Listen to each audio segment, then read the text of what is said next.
Hello बच्चों, welcome करता हूँ एक नई वीडियो में। हम उसी सीरीज को कंटिन्यू करते हुए उसकी तीसरी वीडियो आज बना रहे हैं। तो ये तीसरी वीडियो होने वाली है यूनिट 4 का।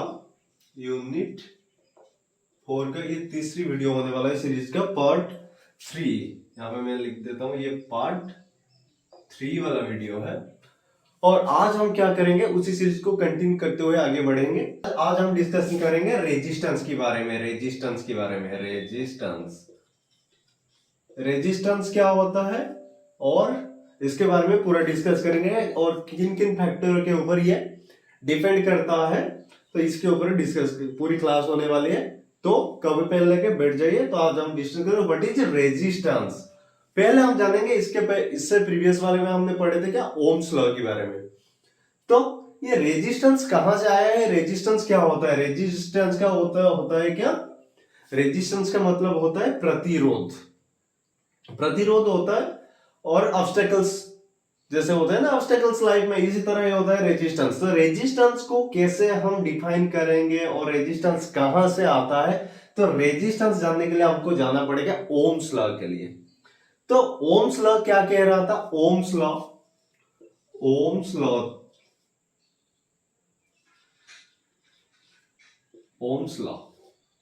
ओम्स लॉ क्या कह रहा था हमको कि the electric current flowing in a conductor or potential difference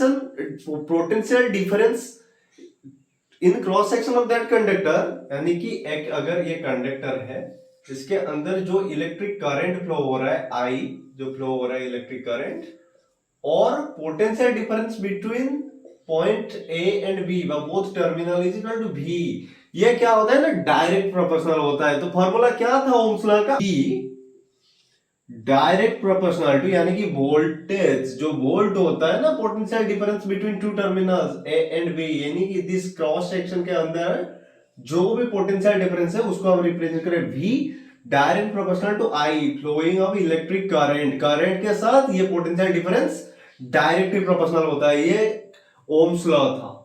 तो अगर इससे हम बराबर पे लिए v इज इक्वल टू, ये प्रोपोर्शनल वाला सिंबल को अगर हमने हटा दिए, यहां से इसको अगर हटा दिए तो क्या आया, is equal to R I, यहां पे एक आर आ गया, आर इंटू आई।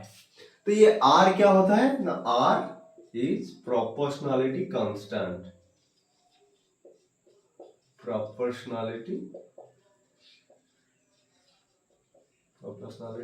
कांस्टेंट। ये प्रोपोर्शनलिटी कांस्टेंट हो गया। प्रोपोर्शनलिटी कांस्टेंट जैसे कि v direct proportional to i, इसे हम क्या रीड करते हैं ना, v, यानी कि potential difference is directly proportional two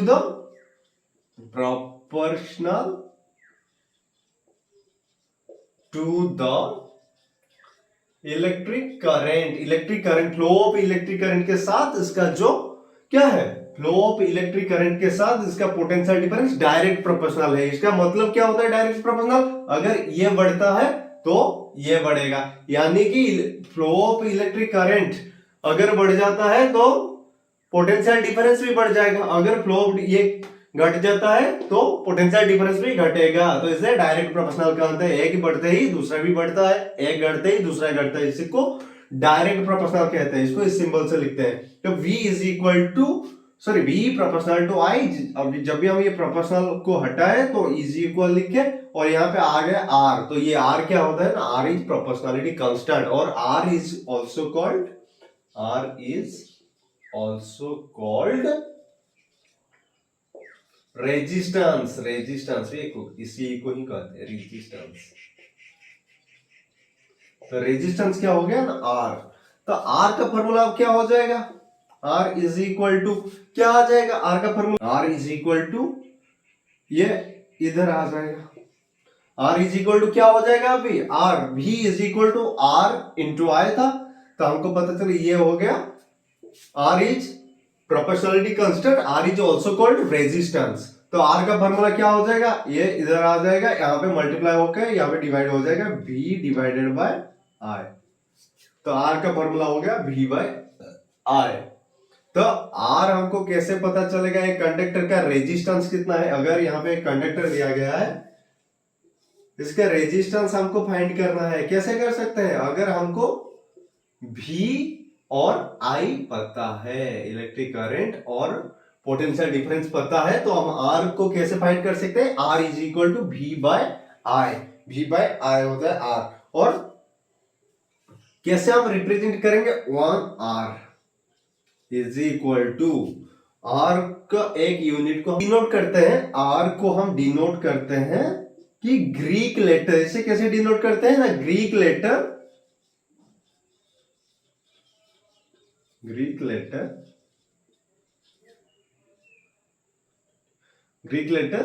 ohm, इसे पढ़ते हैं ओम, ऐसे लिखते हैं, ऐसा लिखा जाता है।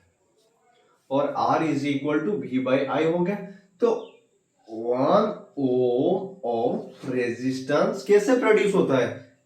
एक ओम का रेजिस्टेंस कैसे प्रोड्यूस होता है ना? 1 वोल्ट का पोटेंशियल डिफरेंस जब होता है, कभी 1 एम्पियर का इलेक्ट्रिसिटी फ्लो होने में जब भी 1 वोल्ट का पोटेंशियल डिफरेंस क्रिएट होता है, उस तब भी हम कहते हैं 1 ओम का रेजिस्टेंस क्रिएट हो गया। यानी कि 1 ओम का रेजिस्टेंस प्रोड्यूस करने के लिए क्या करना होगा हमको? कि एक कंडक्टर के अंदर 1 एम्पियर का इलेक्ट्रिसिटी फ्लो होना चाहिए और 1 वोल्ट का पोटेंशियल डिफरेंस होना चाहिए, तब भी जाके 1 ओम का क्या हो जाएगा? रेजिस्टेंस प्रोड्यूस हो पाएगा। तो ये था रेजिस्टेंस। और इसके बाद हम जानेंगे कि क्या क्या फैक्टर होते हैं, क्या क्या फैक्टर है जो रेजिस्टेंस को अफेक्ट करते हैं। अफेक्टिंग रेजिस्टेंस,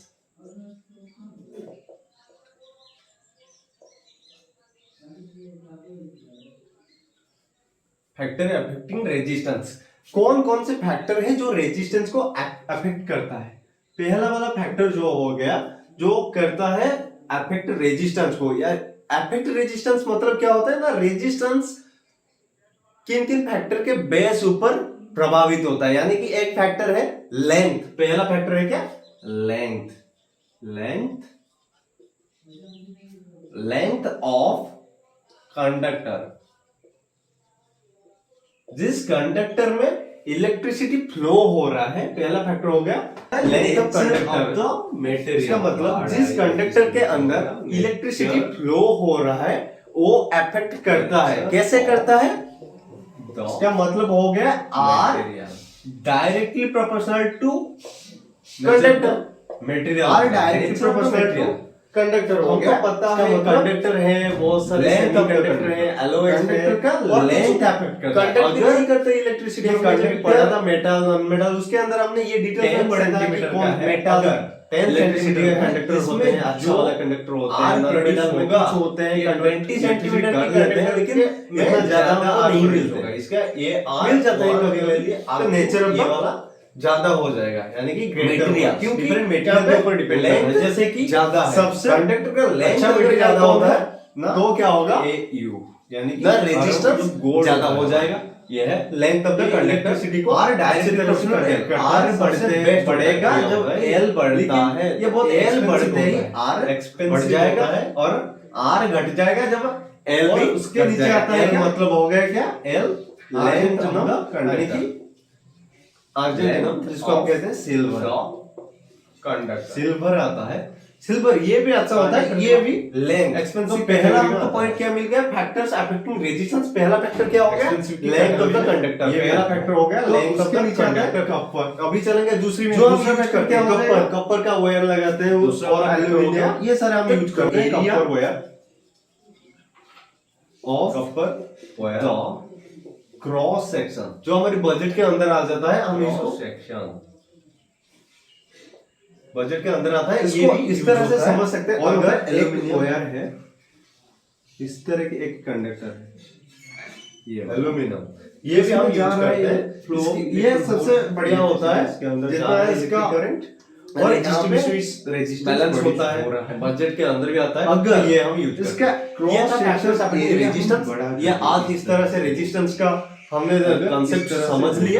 अगली जो पार्ट और आने वाला है इसमें हम रेजिस्टिविटी का प्रॉब्लम यानी कि न्यूमेरिकल सॉल्व करेंगे कंपैरिजन में। तब इसमें जाने में जो प्रॉब्लम हो रहा है तो लाइक कीजिए, यहाँ पे सब्सक्राइब कीजिए। नहीं होगा, यहाँ पे फ्रीली जा पाएंगे इलेक्ट्रॉन्स, फ्री इलेक्ट्रॉन्स जो मूव करते हैं इलेक्ट्रॉन्स यहाँ पे आसानी से जा सकते हैं। इसका मतलब यहाँ पे क्या होगा, रेजिस्टेंस यानी कि प्रतिरोध घट जाएगा। तो क्रॉस सेक्शन कैसे अफेक्ट करता है ना, इनवर्सली प्रोपोर्शनल होता है। तो हम यहाँ पे लिख सकते हैं resistivity is inversely proportional to area of the conductor, area of the cross section, यानी कि कंडक्टर का जो क्रॉस सेक्शन लिए इसका एरिया, यहाँ पे एरिया ज्यादा है तो यहाँ पे क्या होगा, रेजिस्टेंस घट जाएगा। इसका मतलब एरिया बढ़ते ही रेजिस्टेंस घटता है, एरिया बढ़ते ही रेजिस्टेंस घटता है और एरिया घटते ही रेजिस्टेंस बढ़ जाता है। तो are inversely proportional to 1/a हम लिख सकते हैं। और ये सारे बेस्ट है, ये जो दोनों मैंने बताया आपको, ये पहला ये सेकंड, ये सारे बेस्ट है किसके ऊपर ना, टेम्परेचर भी फैक्टर रहता है, टेम्परेचर भी फैक्टर रहता है, टेम्परेचर फैक्टर। इसका मतलब टेम्परेचर बढ़ना और घटना भी इनको अफेक्ट करेगा, सिर्फ क्रॉस सेक्शन बढ़ जाने से कुछ नहीं होता, टेम्परेचर भी फैक्टर रहता है। अभी नहीं, अभी हमको किसी न किसी पर्टिकुलर टेम्परेचर के अंदर प्रॉब्लम सॉल्व करना है।